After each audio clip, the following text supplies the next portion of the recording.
আজকে 5ই আগস্ট মঙ্গলবার।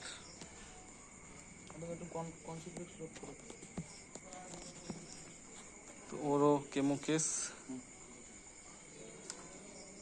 এবং প্রত্যেকবারের মতোই রক্ষাকর্তা রোহন রায় রুবাই কাদা জলের মধ্যে বসে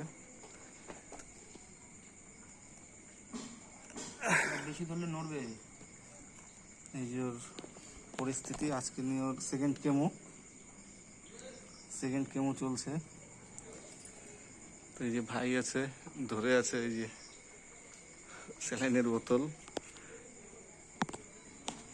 তো পথ পশুদের অত্যাচার করবেন না, ওরা এমনিতেই কম আয়ু নিয়ে আসে এবং জীবনে অনেক ভুক্তভোগী ওরা, দুঃখ কষ্টের।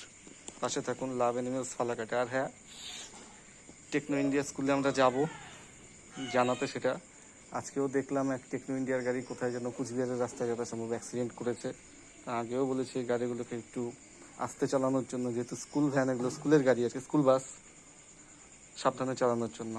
পথ পশুদের জন্য সেটা দরকার এবং রাস্তার পশুদের জন্য দরকার, ঘরের পশুদের জন্য দরকার, পথ পশুদের জন্য দরকার। অনেক সময় ঘরের কুকুর ছুটে গিয়ে রাস্তার মধ্যে চলে যায়, তখন বিভিন্ন দুর্ঘটনা ঘটে এবং মানুষের বাচ্চাও, ছোট বাচ্চা, তারাও রাস্তা থেকে বাইরে বেরিয়ে আসলে ঘর থেকে এই সমস্যাগুলো হতে পারে। যাই হোক, লাভ অ্যানিমেলস ফালাকাটা।